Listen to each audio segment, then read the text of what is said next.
Hello everybody, this is Marcel from Oregon coming to you with another YouTube video. And this one is a part 2 of a video that I did a few days ago. This one is called Charles Barkley is a Moron Part 2. I cannot understand why this guy continues to be allowed to speak. I mean, I understand we have the freedom of speech here in America, but my God, really? I mean, Chuck just runs his mouth and contradicts himself almost constantly as he speaks.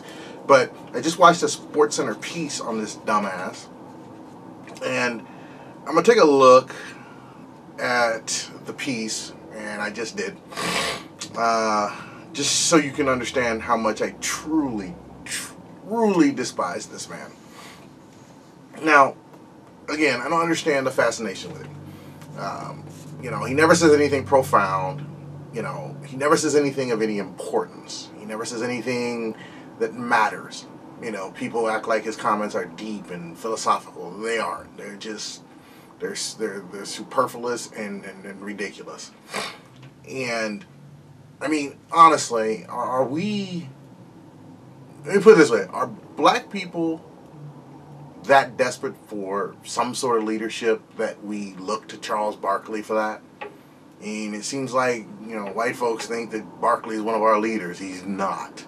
Not at all. Now, he talks about success. Charles has carved out a great niche for himself. Let's be real.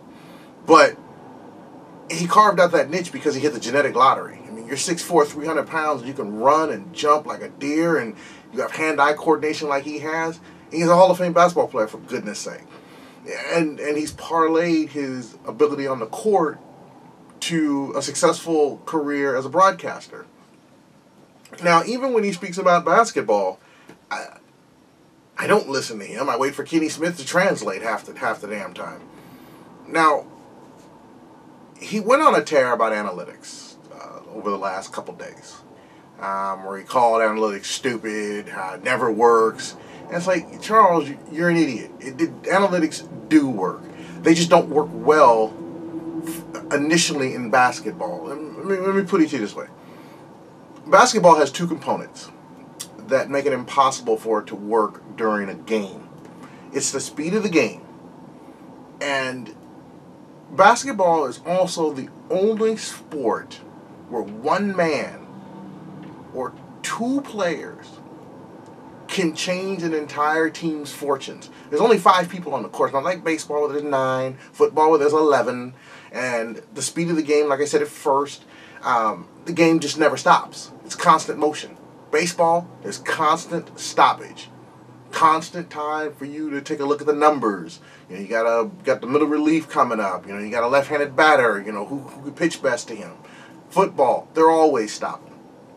And you can always look at field position, running back, cornerback, and then just try to figure out, which way you're going to go using the numbers. And that's where analytics come in as far as, do they work?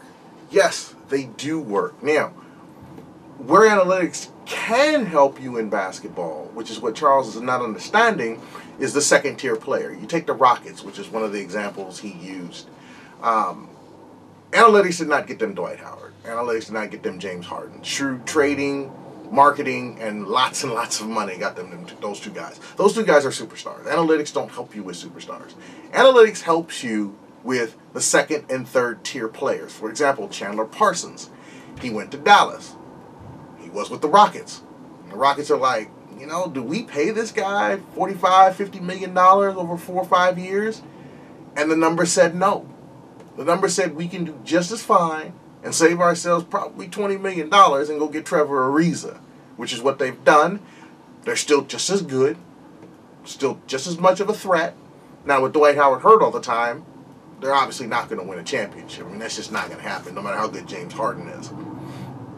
I mean, you look at baseball, and you can't take Miguel Cabrera, who we know is probably the best player in baseball, best hitter, best player, and put him on a low ranking. I think the Florida Marlins were a horrible team last year, or the Cubs, and their fortunes will turn around immediately. Their fortunes won't turn around at all. You need more than one player.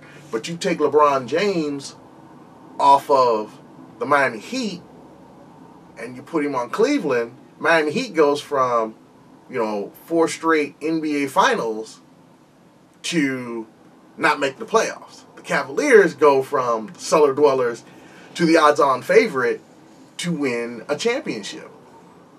Now, that's not analytics.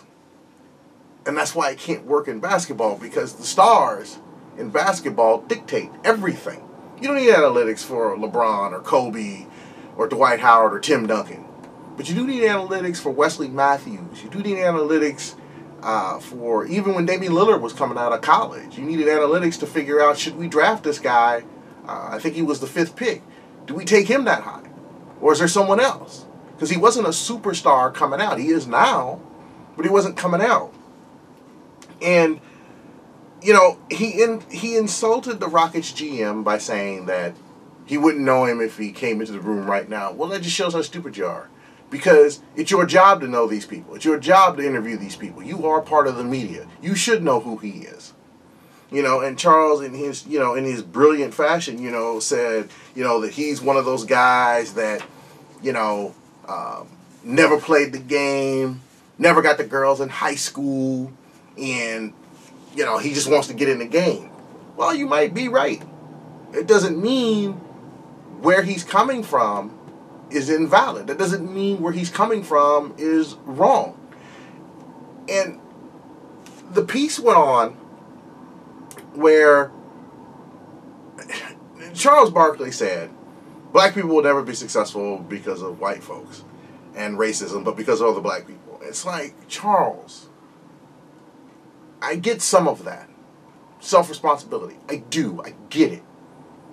But you act like that everything black people have gone through since the moment they landed on this continent, it's just gone. Do you not understand it's only been 150 years since the 13th Amendment was ratified? Do you not know that it wasn't until the 1960 Boynton versus Virginia, a case that helped end white only and color only fountains and interstate commerce? Do you not know that we're barely 50 years removed from the civil rights movement? Do you not see the great progress that black folks have made in those 50 years? Do you not understand that there are people alive who were part of the movement and fought against the movement, that are still alive, still in power, that still hold grudges from there on both sides?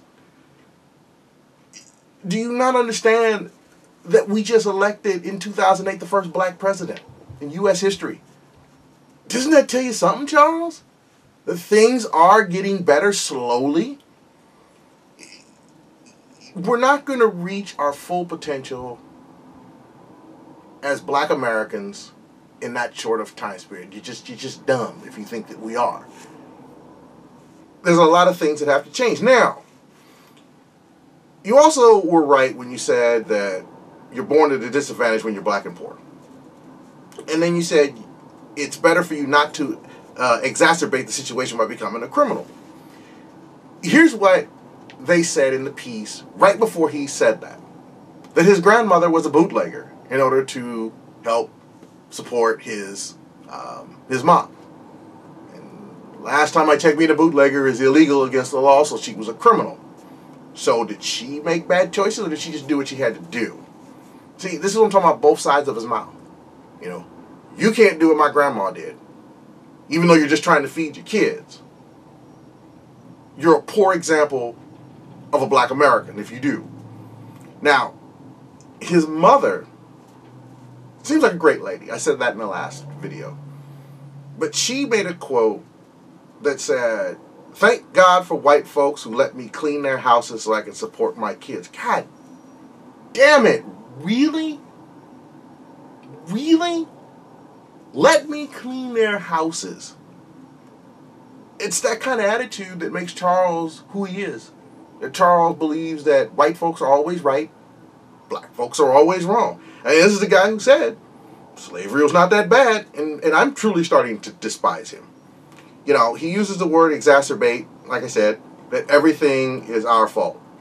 For example, You know, I'll bet he thinks that Michael McDonald, who was born in Alabama, who was lynched in 1981, you know, probably did something to deserve the lynching. You know, because white people don't just, you know, have never just lynched black people for being black. You know, I mean, that just doesn't happen.